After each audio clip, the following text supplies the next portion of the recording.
যতক্ষণ পর্যন্ত মানুষ না মানবে ততক্ষণ পর্যন্ত শান্তি খুঁজবে, কিন্তু পাবে না।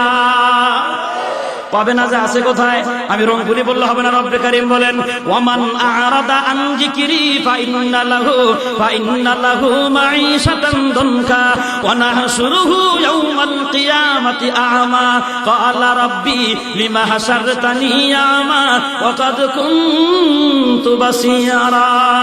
আল্লাহ রাব্বুল আলামিন বলেন, আমার কালামে হাকিম থেকে যারা মুখ ফিরিয়ে নেবে, আমার কোরআন থেকে যারা মুখ ফিরিয়ে নেবে, আমার আইনকে যারা মানবে না, এই মানুষেরা দুনিয়াতে শান্তি খুঁজবে, কিন্তু শান্তি কার কথা? এটা হলো দুনিয়ার ভিতরে।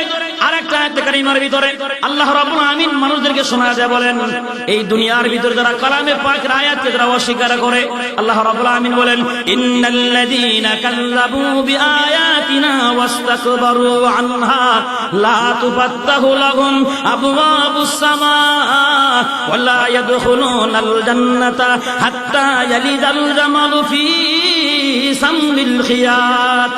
আল্লাহ রাব্বুল আমিন বলেন, আমার আয়াত থেকে যারা মুখ ফিরিয়ে নেয়, যারা পৃষ্ঠপ্রদর্শন করে, আমার কালামে হাকিমের আইনকে যারা অস্বীকার করে, আল্লাহ বলেন এরা যখন মারা যাবে, এরা মারা যাওয়ার পরে এদের রূহ নিয়ে যখন আসমানের দিকে রওনা হয়, আল্লাহ বলেন লা তুফাত্তাহু লাহুম আবওয়াবুস সামা, ওদের রূহ নেওয়ার জন্য আসমানের কোনো দরজা খোলা হয় না। ওয়ালা ইয়াদখুলুনাল জান্নাহ, এরা জান্নাতেও যাইতে পারবে না। আপনি যতই সুপারিশ করেন, যতই সাফাই গান নামাজ পড়ে, যতই সাফাই গান তসবিহ টানে, তাহাজ্জুদ পড়ে, যত কিছুই বলুন, ইদানিং অনেকে আরো বেশি প্রশংসা করে কয় অনেক অনেক মসজিদ বানায়। 1 কোটি মসজিদ বানাইলেন, 1 কোটি সিজদাও করলেন, সারাদিনে 5 ওয়াক্তের জায়গায় 100 রাকাত নামাজ পড়লেন, সব কিছু ঠিক আছে। আল্লাহর জমিনে আল্লাহর দ্বীন কায়েম হোক, মনে মনে এইটা শুধু চান না, এইটা চাইলে বেডি প্রধানমন্ত্রী হইতে পারবে না। এই জায়গার ভিতরে এসে নামাজ রোজা সব কিছু করার পরে আল্লাহর আইনের সামনে এসে বলবে এটা বাদ দাও, বাকি সব ঠিক থাকুক। আল্লাহ বলেন এরা যখন মারা যাবে, এদের রূহ নিয়ে ফেরেশতারা যখন আসমানের দিকে রওনা হয়, আসমানে কোনো দরজা খোলা হয় না। ওয়ালা ইয়াদখুলুনাল জান্নাহ, এরা জান্নাতেও যাইতে পারবে না। হাত্তা ইয়ালিজাল জামালু ফি সামিল খিয়াত। আল্লাহ রাব্বুল আমিন বলেন, একটা সুয়ের ছিদ্র দিয়া জিন্দায় একটা উট চলাফেরা করা যেমন অসম্ভব, এই মানুষেরা জান্নাতে যাওয়া তার চাইতে বেশি অসম্ভব। কষ্ট হয়? কার কথা শোনাইলাম? কার? আল্লাহ। এরপরে যদি আপনি কোনো হুজুর আজকে আর দরকার নেই, আমার আর দরকার নেই। মুসলমান গভীর মনোযোগ, আবার স্মরণ করায় দেই, এই পৃথিবীর ভিতরে আমরা শ্রেষ্ঠ কেন? আমরা শ্রেষ্ঠ এই কারণেই আল্লাহ তাআলা সব বানাইলেন আমাদের জন্য, আর আমাদেরকে বানাইলেন তার গোলামির জন্য। কার জন্য? গোলামি করবে যারা শান্তি পাবে, তারা আল্লাহর আইনকে মেনে নেবে যারা শান্তি পাবে, তারা শান্তি পাবে। যে আছে কোথায়? সূরা নহল 97 নম্বর আয়াত। রব্বে কারীম বলেন, মান আমিলা সালিহান মিন যাকারিন আও উনসা ওয়া হুয়া মুমিন ফালানুহিয়ান্নাহু হায়াতান তাইয়্যিবা ওয়া লানাজজিয়ান্নাহুম আজরাহুম বিআহসানি মা কানু ইয়ামালুন। আল্লাহ রাব্বুল আমিন বলেন, এই পৃথিবীর ভিতরে যাদের ঈমান সুন্দর হবে, ঈমান আনার পর আমল যাদের বড় সুন্দর হবে, ঈমান আর আমল এই দুইটা গুণ যদি তাদের ভিতরে পাওয়া যায়, আল্লাহ রাব্বুল আমিন বলেন ফালানুহিয়ান্নাহু হায়াতান তাইয়্যিবা, ওই নারী এবং পুরুষকে আমি আল্লাহ দুনিয়াতেই পবিত্র হায়াত দান করে দিব। কয় গুণ থাকলে? কয়টা? ঈমান আর নেক আমল। এই জন্য বাজান ঈমান আর নেক আমল, এই কারণে আল্লাহ আমাদেরকে দুনিয়ায় বানাইছেন। আমাদের কোনো শক্তি নাই, বুদ্ধির দিক থেকে যদি কেউ শ্রেষ্ঠ হইতো, আমার আপনার চাইতে বুদ্ধি বেশি রাখে বাবুই পাখি। কোন ক্লাস পর্যন্ত পড়ছে? জীবনে কোনোদিন মসজিদ মাদ্রাসা বারান্দায় করে নাই, এরপরও এত সুন্দর করে বানায়।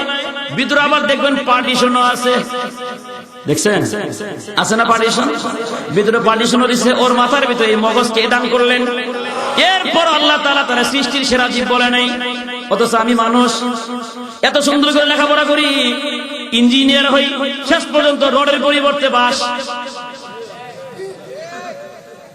হ্যাঁ, এরপর আল্লাহ আমারে কয় আমি সৃষ্টি সেরা জীব, রডের পরিবর্তে কি? এরপরও আমি সৃষ্টি জীব। কে বানাইছেন? আল্লাহ বানাইছেন। এই জন্য বাজান আমি যে পৃথিবীর সৃষ্টি জীব, আমার বেড়াগিরি দিয়া না, এটা আমার রবের করোনা। আমার আল্লাহ দয়া করে আমারে মানুষ বানাইছেন। এই জন্য আল্লাহ রাব্বুল আলামিন বড় তাকিদ দিয়া বড় দয়া করে আর মায়া করে বলে লাকাদ খালাকনাল ইনসানা ফি আহসানি তাকওয়িম, এই পৃথিবীর ভিতরে সবচাইতে সুন্দর করে আমি আল্লাহ মানুষ বানাইছি। আবার কথা তাকওয়িম, শক্তিশালী করে বানাইছি। কেমন শক্তিশালী? তাফসীর কিতাবের ভিতরে পাওয়া যায় একজন শক্ত ঈমানদার জিনের চাইতে বেশি পাওয়ার রাখে। কার চাইতে বেশি? জিনের কেমন পাওয়ার? মুহূর্তের ভিতরে কাম ঘটায় ফেলে। কিন্তু তাফসীর কিতাবের ভিতরে সানাউল্লাহ পানিপতি রাহমাতুল্লাহ লেখেন যে একটা জিনের কেউ হার মানায় একজন খাঁটি মুমিন। যার কারণে এরা সৃষ্টিজীব, এরা খবরদারি করে জিনের উপরও। কিসের উপরে? জিনের উপরও খবরদারি করে। আছে কোথায়? আল্লাহর পয়গাম্বর, কিচ্ছা বলা উদ্দেশ্য না, মাত্র 1 মিনিট সময় আছে তো। আল্লাহর পয়গাম্বর সুলাইমান আলাইহিস সালাতু ওয়াস সালাম রাষ্ট্র পরিচালনা করতেন বাপের আইন দিয়া না আল্লাহর আইন দিয়া? কথা কয় না, বাপের আইন দিয়া না আল্লাহর আইন দিয়া? বাপের আইন দিয়ে দেশ চালায় যারা, গজবে ভোগে তারা। বাপের আইন দিয়া, দাদার আইন দিয়া বাবা দাদার স্বপ্ন পূরণ করতে চায় যারা, দেশের ভিতরে করোনা মহামারীতে মরে তারা। আর আল্লাহ এবং তার রাসূলের আইন দিয়ে রাষ্ট্র পরিচালনা করতে যায় যারা, শান্তি পায় তারা। এমন অবস্থায় মারা গেলে রাসূল বলেন তাদের মরণ হবে শাহাদাতের মরণ। বাজান খুব ঠান্ডা মাথায় বুঝলেন, পয়গাম্বর বিচার করে। এই যে আমরা ওয়াজ করতেছি, ওয়াজের জন্য প্যান্ডেল সাজাইছেন কাপড় দিয়া। কি দিয়া? কাপড় দিয়া। কিন্তু আল্লাহর পয়গাম্বর যখন দরবার করতেন, বয়ান করতেন, পাখিরা উড়াল দিয়ে ডানা দিয়া দিত। সুবহানাল্লাহ।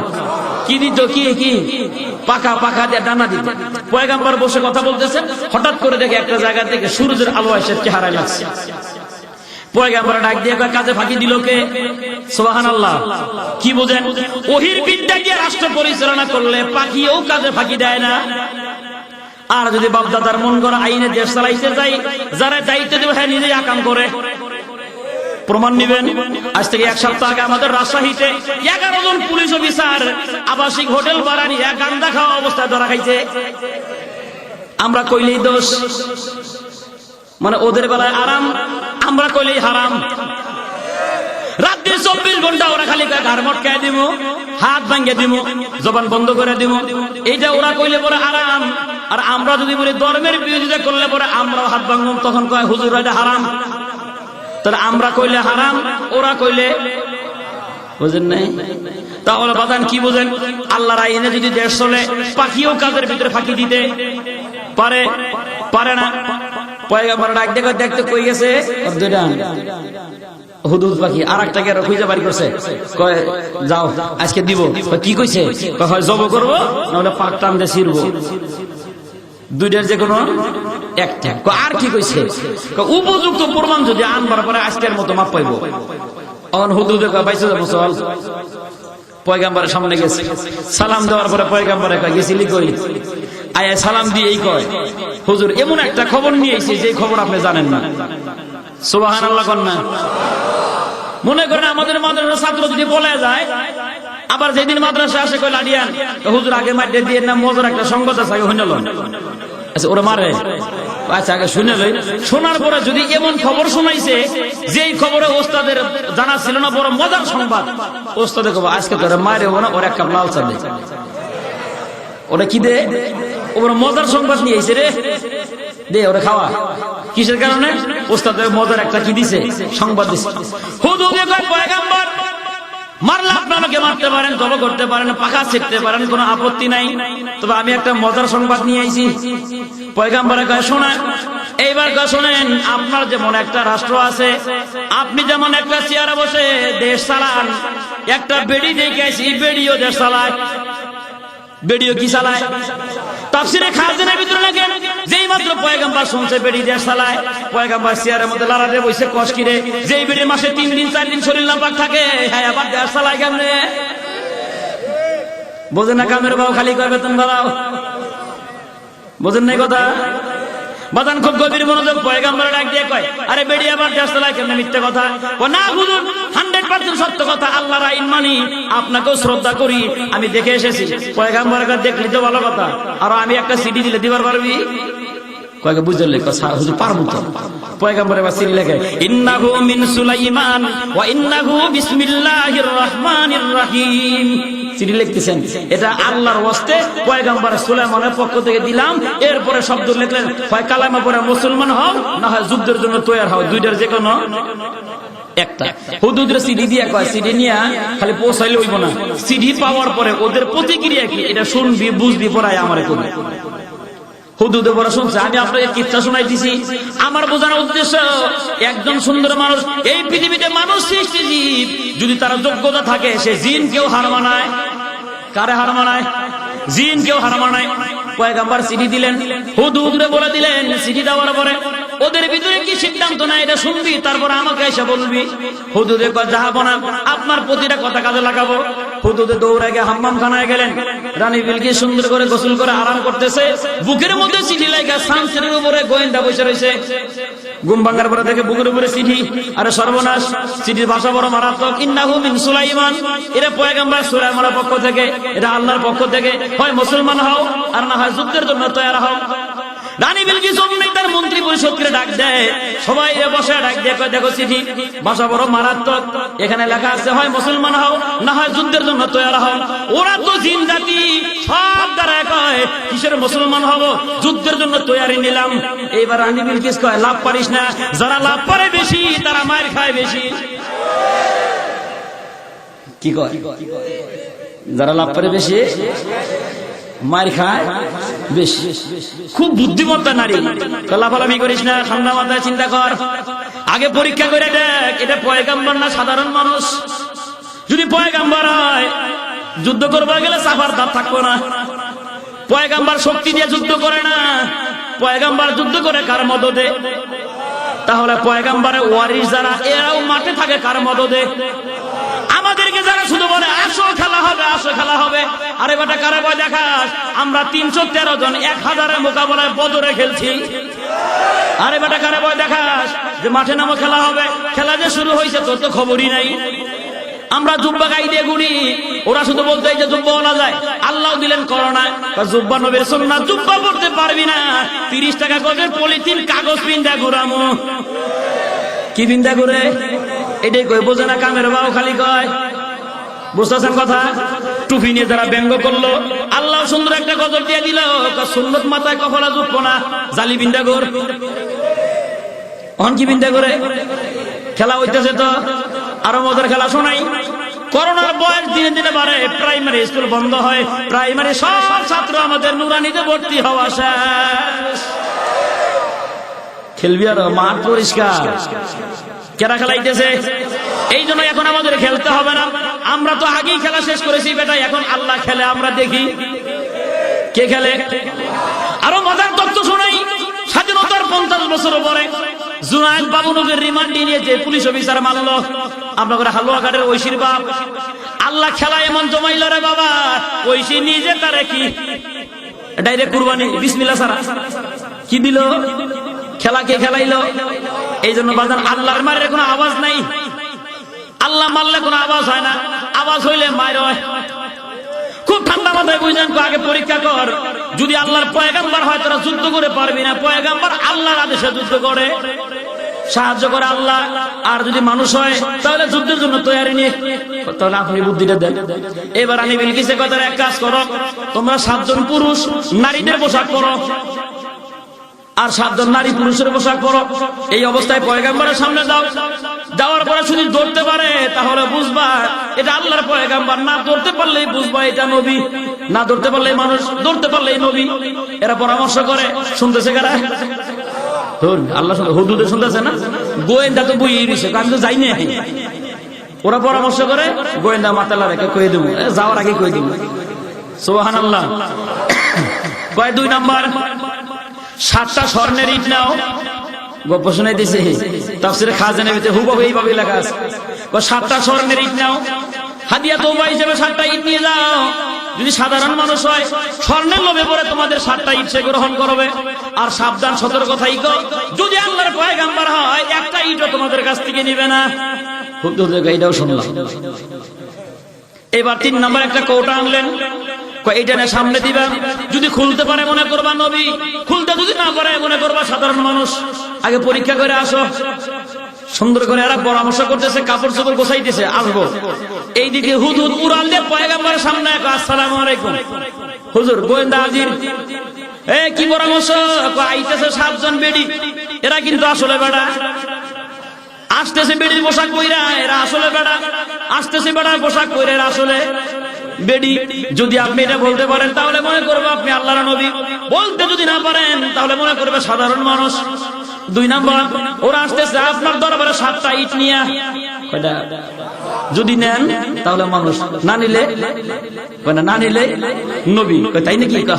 আর একটা কৌটা আনতেছে, যদি খুলে দিবার পারেন তাহলে মনে করবো যে আপনি নবী, আর যদি খুলবার না পারেন তাহলে মনে করবো মানুষ। আচ্ছা, ভালো কথা। এইবার পয়গম্বর ডাক দিয়ে কয়, এ জিন জাতিরা তাড়াতাড়ি আয়। জিনেরাও পয়গম্বরের কথা মনে। মসজিদ আকসা কারা বানাইছে? জিনেরা বানাইছে। ও বাজান, গভীর মনোযোগ।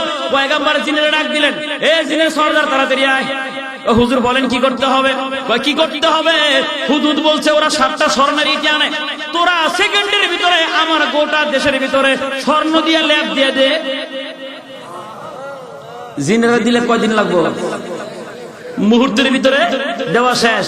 এইবার পয়গম্বরে কয়, আমার দেশের গরু ছাগল আছে কার কার?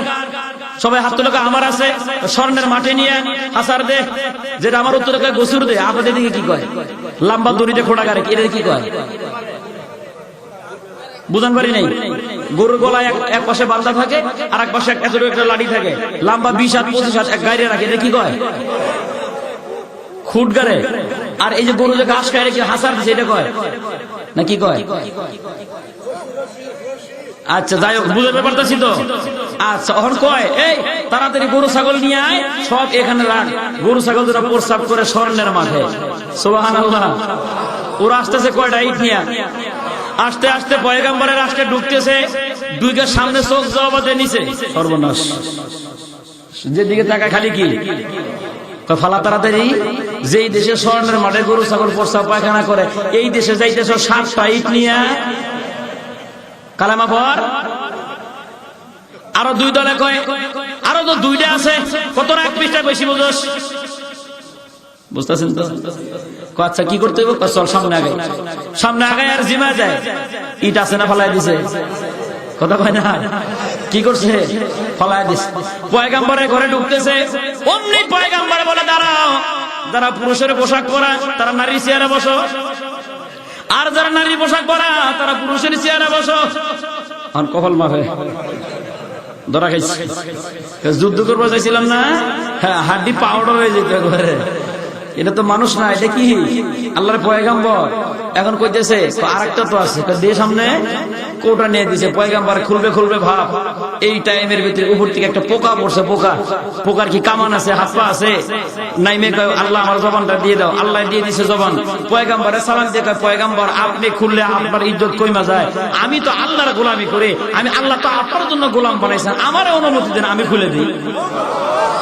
পাও নাই, হাত নাই, পোকা কোটা খুলে দিয়ে দিছি খুইলা। এইবার তারা কয় 100% এটা আল্লাহর পয়গম্বর। এখন পয়গম্বরকে কি করবি? কালামা পড়বি না আর কিছু করবি? সুবহানাল্লাহ কন্যা। এরা ডাক দিয়া আল্লাহর কইছিল, বেড়ির একটা চেয়ার আছে, কেমন রে? কয় আন্নাহু হু, আপনার তার মতোই। সুবহানাল্লাহ। সব ঠিক আছে, পার্থক্য খালি এক জায়গায়, আপনি বেড়া আর হেডা বেডি। তাই নাকি? কাহা। এখন পয়গম্বর চিন্তা করলেন যে বেডি কেমন বুদ্ধিমান, এটা পরীক্ষা করার জন্য। বেডি যখন দেশ চালায়, শরীর নাপাক হইলে নিজে চেক দিবার পারে না। হ্যাঁ, যখন দেশ চালায় পরীক্ষা করা দরকার, মাথায় মাল আসেনি। এখন পয়গম্বরে কয়, ওর সিংহাসনটা আমার বড় দরকার। এখানে অনেক নাস্তিকেরা কয়, পয়গম্বরদের লোভ ছিল বিদায় রানী বিলকিসের সিংহাসন চাইছে। সিংহাসন চায় নাই বেটা, রানী বিলকিস বুদ্ধিমত্তা কেমন, আয়া চিনে কিনা, এটা দেখার জন্য। এখন কয়, আমার ওটা বড় দরকার, কে আনবে? এইটা হলো আমার আলোচ্য বিষয়। ওটা আইনে দিবে কে? পয়গম্বর ডাক দিয়ে কয়, জিন জাতিরা, রানী বিলকিসের সিংহাসন সহ ওর মন্ত্রী পরিষদ আমার দরবার আসার আগে ওর চেয়ারটা আমি দেখবার চাই, কে আইনা দিবা? একজন জিন ডাক দেখো, জিনের নাম ইফরিত। কি নাম? ক্বালা ইফরিতুম মিনাল জিন। জিনদের ভিতরে একজন নাম ইফরিত। সে কয়, আনা আতিকা ক্বাবলা আন তাকুমা মিন মাকামিক। ও আল্লাহর পয়গম্বর, আপনি চেয়ারে বসা আছেন, এখান থেকে উঠে বাড়ি যাবেন, ঘরে গিয়ে নাস্তা খাবেন, আবার চেয়ারে বসে দেখবেন রানী বিলকিসের সিংহাসন হাজির। পয়গাম্বরকে কাম হইব না, এখান থেকে উঠবো, বাড়ি যাবো, খামো, আবার আমো, তারপরে সিয়ার বেটা আরো তাড়াতাড়ি লাগবো, কে আনতে পারস ক। এখন একজন দাঁড়ায় গেছে, আর একজনে কয় এটা কারা? এটা নাম আসিফ বিন বরখিয়া, পয়গাম্বরের খালাতো ভাই। সুবহানাল্লাহ। এইটা দাঁড়ায় কয় পয়গাম্বর আমার অনুমতি দেন, আমি আনতে পারবো। পয়গাম্বরকে কতক্ষণ? কিসের আবার কতক্ষণ? আপনি আমার চেহারার দিকে তাকায় থাকবেন, চোখের মটক পড়তে ততক্ষণ, রানী বিলকিসের সিংহাসন আনতে লাগবে ততক্ষণ। তাকায় দেখে সিংহাসন আইনা হাজির।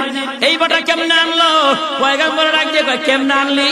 এটা আমার আল্লাহ দেওয়া এলেম, আল্লাহ আমাকে এলেম দান করছেন। কেন? আমি আল্লাহর প্রতিটা আইনের সামনে মাথা নত করি।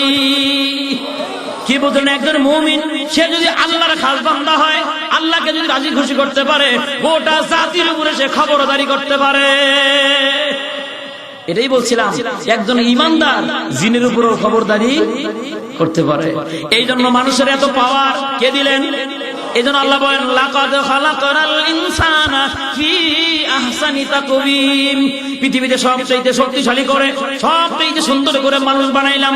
কত সুন্দর করে বানাইছেন একটু তাকায় দেখেন তো। বান্দর দেখতে যদিও সুন্দর, কিন্তু দেখতে একটু বিশ্রী। কি বলেন? হনুমান দেখতে প্রায় মানুষের মতোই, কিন্তু বিশ্রী আছে না নাই? কিন্তু আমি আপনি মানুষ, একটু আয়নার সামনে দাঁড়ায় দেখবেন, ঠান্ডা মাথায় মাথা এমনি নিচু হয়ে বলবে সুবহান রাব্বিয়াল আলা। আল্লাহ এত সুন্দর করে আমাকে বানাইলেন। দেখেন নাকটা যে জায়গায় দেওয়া দরকার ওই জায়গায় আল্লাহ দিলেন, মুখটা যে জায়গায় দেওয়া দরকার আল্লাহ ওই জায়গায় দিলেন, কানটা যে জায়গায় দরকার আল্লাহ ওই জায়গার ভিতরে দিলেন। মুখ আছে এখানে, নাক থাকতো যদি পিছনে, চোখ থাকতো ডান পাশে। খাবার না কইতেন চোখ দেখো, আবার ডানা দিলে ঘুরে নাক দেখো গ্রাম ঠিক আছে নি, এরপরে ঘুরে মুখের ভিতরে। আল্লাহ বলেন তোরে এত সুন্দর করে বানাইলাম, খাবার মুখের ভিতরে নিলে নাকে বলে দুর্গন্ধ খাইস না, চোখে দেখতেছে, নাকে গ্রাম নিতেছে, এরপরে মুখে খাইতেছে। এত সুন্দর করে কে বানাইলেন? মানুষ যত সুন্দর ওর খাবারও তত সুন্দর। এই পৃথিবীর ভিতরে যত সৃষ্টিজীব আল্লাহ বানাইলেন সবার মাথা নিচুর দিকে, আর একটা মাত্র জাতি তার মাথা। গরু এত সুন্দর করে আল্লাহ বানাইলেন ওর মাথা, উট সুন্দর করে বানাইলেন মাথা, ছাগল বানাইলেন সুন্দর করে মাথা, হাঁস মুরগি এত সুন্দর মাথা। কিন্তু মানুষ এত সুন্দর করে আল্লাহ বানায় বললেন তোদের মাথা কারো সামনে নিচু হবে না, এই জন্য মাথা উঁচু করে দিলাম। মাথা নিচু হবে তো আমি আল্লাহর কুদরতি পায়ে। এই জন্যই আল্লাহ আমাকে বানাইছেন। গরু আল্লাহর জিকির করে, সমস্ত মাখলুক আল্লাহর জিকির করে, আর মানুষের মাঝে মাঝে আল্লাহর আইন, আল্লাহর জিকির, পরে পরে পীর সাহেবের জিকির। এটা আমার দাদা হুজুর দিছে, গোষ্ঠী গিলাই তোর দাদা হুজুরের। তোর দাদা হুজুরের জিকির যদি কোরআন হাদিসে সাপোর্ট না করে এটা বাতিল। কথা কয় না? এখন কথা কয় না? যত বড় পীর সাহেব আমার তাসবিহ দিক, এই তাসবিহ যদি কোরআন হাদিসে না থেকে তাসবিহও বাতিল। এই পীর সাহেব ভবিষ্যতে বেঁচে খাইবো বাতিল। কারণ কি? আল্লাহর জমিনে আল্লাহর দিন যখন কায়েম হবে, মন গড়া তাসবিহ দিয়ে মানুষদেরকে বুলায় বেলা রাখে, তারা ধরা খাইবো তারা। কথা কয় না? কথা কয় না? খানকা বানাইছে, কি বানাইছে? খানকা বানায় লাল পতাকা উড়াইছে, আমার কাছে আইলেই জান্নাত, মানে ওর বাপে ইজারা দিছে। গেলেই কি? গেলেই কি জান্নাত। এই জন্য মক্কায় হজ করা যায় না, পীর সাহেবের কাছে হজ করা যায়। গানও একটা বাংছে দেখবেন ইউটিউবের ভিতরে আছে, শোনরে দরবারি ভাই হজ করিতে মোরা মাঝ বান্দারে যাই। হজ করবা কই যায়? বুঝেন নাই? কথা বুঝেন নাই? আল্লাহর আইন হইলো, ওর বাপের আইন মানতেছে। এই জন্য বললাম যারা নিজের মন গড়া দিতেছে, মুরিদদেরকে মন গড়া সুন্দর করে তাসবিহ দিয়ে দিয়ে দিয়ে দিয়ে সুন্দর করে পড়াইতেছে, ইসলামী হুকুমত কায়েম হলে ওর পীর মুরিদি হবে বাতিল, ওর 14 গোষ্ঠী বেঁচে খাইব। কথা কয় না? কথা কয় না? আইতেছে দিন সামনে ইনশাআল্লাহ। বলবেন কবে? আল্লাহ যেদিন দিবেন সেই দিন। কোন দিন দিবেন? এটা আল্লাহ কোরআনেই কইছে কবে দিব, একটা শর্ত আছে। হইতে কি শর্ত? আল্লাহ বলেন ওয়ালা তাহিনু ওয়ালা তাহজানু ওয়া আনতুমুল আ'লাউনা ইন কুনতুম মুমিনিন। কোনো ভয় নাই, কোনো চিন্তা নাই, যদি তোমরা মুমিন হও, ময়দানে যদি নামো। ওয়া কানা হাক্কান আলাইনা নাসরুল মুমিনিন। যদি তোমরা মুমিন হও, মুমিনদেরকে সাহায্য করা আমি আল্লাহর জন্য ওয়াজিব হয়ে যায়। আমরা যতক্ষণ মুমিন না হব ততক্ষণ মায়ের খাইতেই থাকি। মুমিন হইলে একজন মুমিনের নারায়ে তাকবীরের ধ্বনিতে সিলেট স্বাধীন। আজকে মুমিন আছে কিন্তু আজানের ধ্বনিও আছে, কিন্তু পাওয়ার নাই। কি জন্য? দাওয়াত খাইতে খাইতে পাওয়ার শেষ, দাওয়াত খাইতে খাইতে পাওয়ার শেষ। হাইরে হুজুরের খাবার চাহিদা রে বাবা, মানুষের বাড়িতে গিয়ে বারান্দায় বই খারাই খায়, হুজুর একটু দাঁড়ান, ঘরে মাইয়া ঘুমাইছে, মাইয়াটা একটু সরাই তুই পরে খাওয়ান দেই। হুজুরে দাঁড়ায় যে মাইয়া সরাইবো, বিছনা ক্লিয়ার করবো, খাওয়ানো, তাও হুজুরে খাইবো। আর আমি খাবারের পিছনে, খাবার তো আমার পিছনে দৌড়াবে। এখন কবেন হুজুর তাহলে বাড়ি যাও কি ঠিক না? আরে বাড়ি যাবে কেন? তুমি যদি হুজুরের মহব্বত করে থাকো তুমি পিছনে বেরো। আর আমরা যদি ভালো হইতাম, দাওয়াত খাওয়া যদি কমায় দিতাম, মানুষ বলতো হুজুরের দাওয়াত খায় না, সিরিয়াল লাগে লাগে খাওয়ান লাগে। এজন্য আমাদের কারণে আমাদের তকদিরের ফয়সালা হচ্ছে না। ভালোই তুই আমাদের, আল্লাহ আমাদের ভালো বানায় দেন, বলে আমিন। আর সবগা ফিতরা খাইতে খাইতে খাইতে খাইতে কলজা মেরে সব বসায় ফেলাইছি। মুখ থেকে কথা বের হবো কেন? কথা বের হইতে কলজা কাঁপে, কথা বের হইতেই কলজা কাঁপে। এই জন্য আপনাদের ছেলে মেয়ে যারা মাদ্রাসায় পড়ান, কষ্ট করে দিন মজুর করে রিক্সা চালায়া ছেলেকে আলেম বানান। এক একটা আলেম হবে মামুনুল হকের মতো, এক একটা আলেম হবে পুরো পুরো বেটা গুলি খাবে, হক কথা বলা বন্ধ করবে না। কিন্তু সদকা খাইলেই কলজা কাঁপতো, কলজা আইলো বুঝি পুলিশ, যাওয়া লাগে বুঝি জেলখানায়। জেলখানা রিজার্ভ করে থুয়েছে, দামও আসলো। সম্মানিত হাজিরিন, এই জন্য সদকা থেকে দূরে থাকেন। আপনার ছেলে মাদ্রাসায় পড়লে আপ্রাণ চেষ্টা করবেন টাকা দিয়ে খাওয়াইবেন, পারবেন ইনশাল্লাহ। কারণ কি আবার কোন খাওয়া কি জায়েজ নাই? আরে বাবা, জায়েজ এক জিনিস আর উত্তম এক জিনিস। আমি যদি সর্বক্ষণ আপনার কাছ থেকে চান্দা কালেকশন করি, আর একদিন যদি দেখি আপনি দাঁড়ায় বসাব করেন, আপনাকে শক্ত একটা কথা বলতে পারবো? সর্বক্ষণ তো আমি টাকা নেই আপনার কাছ থেকে। এই জন্য টাকা চাইতে উপরে কোথায় কোথায়? আরে চাবি উপর থেকে লাললে মানুষ এমনি টাকা দিবে, কথা বলে না। আল্লাহ তাআলা আমাদের সবাইকে সহিহ বুঝদান করেন, বলে আমিন। আবারও বলি, পৃথিবীর সবচেয়ে শ্রেষ্ঠ জীবের নাম শক্তির কারণে না আল্লাহর দয়ায়? বাস, মানুষ বেশি খাইতে পারে। এই জন্য বাজান গভীর মনোযোগ, খাওয়ার দিক থেকে যদি শ্রেষ্ঠত্ব হতো, আল্লাহর জমিনে সবচেয়ে বেশি খাইতে পারে একটা হাতি। হাতিকে আল্লাহ শ্রেষ্ঠ জীব বলতেন, কিন্তু বলে নাই। বুদ্ধির দিক থেকেও না, খাবারের দিক থেকেও না, শক্তির দিক থেকেও না। কিসের কারণে? একটা মাত্র গুণ, আমরা গোলামি করব আল্লাহর। কার গোলামি? আল্লাহর গোলামির কারণে আল্লাহ আমাকে সৃষ্টি করলেন। আল্লাহর গোলামি করব কারণে আল্লাহ আমাকে সবচেয়ে সৃষ্টিজীবীর মধ্যে প্রাধান্য দিলেন। আল্লাহ আমাকে সম্মান করলেন। শুধু সম্মানই করে নাই, আমি সম্মানী হওয়ার কারণে আমার খাবারটাও আল্লাহ সম্মানী বানাইলেন। কেমন খাবার? গরু ঘাস খায়, কবার নাই। ছাগলে ঘাস খায়, কবার নাই। হাতি কলা গাছ খায়, কবার নাই। কিন্তু আমরা সম্মানিত মানুষ। ধানের চালের ভাত খাইবেন, ধান দিয়ে আল্লাহ কবার লাগাইলো। কলা খাইবেন, কবার লাগানো। বাদাম খাইবেন, কবার লাগানো। কমলা খাইবেন, কবার লাগানো। আল্লাহ বুঝাইলো, গোলাম তোরা আমার সম্মানিত বান্দা, তোদের খাবারটাও সম্মানিত বানাইয়া দিলাম। কিসের কারণে? খাবি আর আমার গোলামি করবি, খাবি আর আমার গোলামি করবি। যদি করস কি হইব? আমার সাথে দেখা হয়ে যাবে। সুবহানাল্লাহ। আমার গোলামি করবি, তাহলে আমার সাথে কি হয়ে যাবে? দেখা হয়ে যাবে। আছে কোথায়? এটা আমিও বললে তো হবে না। আর একটা আয়াতে কারিমের ভিতরে আল্লাহ বলেন, যারা দুনিয়া থেকে আশা করে আল্লাহর সাথে দেখা করবে। কার সাথে? আপনাদের ইচ্ছা আছে তো? আছে? দেখেন শর্তটা কি আল্লাহ লাগাইলেন, ফামান কানা ইয়ারজু লিকা রাব্বিহি ফালইআমাল আমালান সালিহা। আমি আল্লাহর সাথে যারা সাক্ষাৎ করতে চাও, আমার দিদার যারা চাও, আমার সাথে দেখা করবে, এই আশা যাদের আছে, তোমরা একটা কাজ করো। কয়টা? এক নাম্বার, একটা কাজের এক অংশ। আল্লাহ রাব্বুল আমিন বলেন, ফালইআমাল আমালান সালিহা। দুনিয়াতে বেশি বেশি নেক আমল করো। কি আমল করো? বেশি বেশি নেক আমল করবে যারা হাসরের ময়দানে আল্লাহর সাথে দেখা করবে, তারা পুরো করে। আল্লাহ রাব্বুল আমিন বলেন, আর আমি আল্লাহর সাথে কাউকে শিরক করা যাবে না। ফামান কানা ইয়ারজু লিকা রাব্বিহি ফালইআমাল আমালান সালিহান ওয়া লা ইউশরিক বিইবাদাতি রাব্বিহি আহাদা।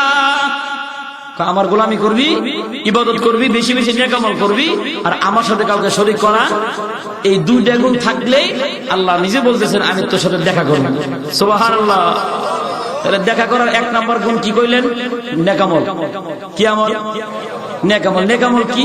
নেক আমল অস্ত এই জীবন যা শুনছেন সব, নামাজ, রোজা, হজ, যাকাত, দাড়ি, টুপি, জুব্বা, পাগড়ি, মা বাবার খেদমত, সব কি আমল? কথা কয় না, কথা কয় না, সব নেক আমল। তবে নেক আমলের ভিতরে কোয়ালিটি আছে। এমন কিছু নেক আমল আছে যে নেক আমল করলে পরে সব যে চালু হয়েছে বন্ধ হয়ে গেল। সুবহানাল্লাহ। এই হাদিস শোনার পরে এক পিচ্চি লাভ দিয়ে মাহফিল দিকে দাঁড়ায় কয়, বুঝবার পারছি এই আমল যদি কেউ করে সওয়াব শুরু হইব শেষ হইব না। পিচ্চি বুঝা ফেলাইছে। আলহামদুলিল্লাহ, এই আমল করলে সওয়াব শুরু হইব শেষ হইব না। পরে ডাক দিছে, কেমনে বুঝলি? এই যে আপনি যে কইলেন শুরু হইব শেষ হইব না, আমি ভালো করে বুঝছি। এই ভালো করে কেমনে বুঝলি? বুঝলাম হলো মানে ওরে আমি একটা বইয়ের কথা শুনতে যাচ্ছি, কেমনে বুঝছস? হুজুর এই যে বুঝলাম, মনে করেন এই যে ও আমার বুঝায় কেমন পণ্ডিত, দেখেন অনেক পিচ্চি আছে কিন্তু বিরাট পণ্ডিতের মতো কথা কয়, মুরব্বীদের মতো। হুজুর বুঝলাম কি জানেন, এই যে আপনি কইছেন যে মাদ্রাসা দিলে সওয়াব, মসজিদে দিলে সওয়াব, মনে করেন 10 টাকা মসজিদে দিব, যত মানুষ সওয়াব পাইবো আমি মইরেও সওয়াব পাবো। এই তো বুঝছস, 100% বুঝছস বেটা। পরে জিজ্ঞাসা কি বরস? নুরানি পড়ি। আমাদের নুরানি ছাত্র যেটা বুঝে ডক্টরেট ডিগ্রি পাস করার পরে ওইটা বুঝে না। কইবেন কেমনে? আজ পর্যন্ত কোন মাদ্রাসা ছাত্র কয় নাই আল্লাহ বলতে কেউ নাই। আছে? আছে না। এটা কইলো কারা? ডক্টরেট ডিগ্রি লেখাপড়া করতে করতে করতে করতে মাথার চান দিয়ে 26 নম্বরের গোল্লা, শেষে একা আল্লাহ বলতে কিছু নেই। বোঝেন নাই? বোঝেন নাই কথা? হ্যাঁ, সম্মানিত হাজির, এই জন্য নেক আমল, কি আমল? নেক আমল। নেক আমল কি কোয়ালিটি বলতেছি। একটা নেক আমল এমন আছে যে মানুষ মারা যাওয়ার পর কিয়ামতের দিন সকালবেলা পর্যন্ত সওয়াব পাইব। কোন দিন পর্যন্ত? কোন দিন? যেদিন শেষ বিচার, কবরে শুয়াও সওয়াব পাইতেই থাকবে। সুবহানাল্লাহ। শুনবেন? আমল হইব না, খালি শুনে পাই যাবেন না, আমল হবে ইনশাআল্লাহ। এটা হচ্ছে সদকার আমল। কিসের আমল? সদকা জারিয়ার আমল। রাস্তায় একটা গাছ লাগাইবেন, এই গাছের ছায়ায় পথিক বসবে যতদিন সওয়াব পাইবেন ততদিন, পাখিরা বসবে যতদিন সওয়াব পাইবেন। রাস্তায় একটা টিবল লাগাই দিবেন, এই টিবলে পানি যে সমস্ত পথিকেরা খাবে দোয়া করবে, সওয়াব যাবে আপনার কবরে। সুবহানাল্লাহ। মাদ্রাসায় টাকা দিবেন, ইট কিনা দিবেন, মসজিদে, কবরে সেও সওয়াব পাইবেন। কতদিন? কিয়ামতের দিন সকালবেলা পর্যন্ত। বিচার দইবা আসরের পরে সকাল পর্যন্ত আমল নামা জমা হইতেই থাকবো। সুবহানাল্লাহ। মাদ্রাসা করতেছেন, একটা খাম কিনে দিচ্ছেন, 200 টাকা দিচ্ছেন, 100 টাকা দিচ্ছেন, নিয়মিত আপনার সমাবেশের দেওয়ার, শেষ পর্যন্ত কি হইব? আপনি মারা যাওয়ার পরও, মারা যাওয়া কি ছাড়া বুখারী শরীফ যার কাছে পড়ছে, এমদাদ সাহেব হুজুর আছেন আপনাদের বাড়িতে, হুজুরের কাছে পড়ছে।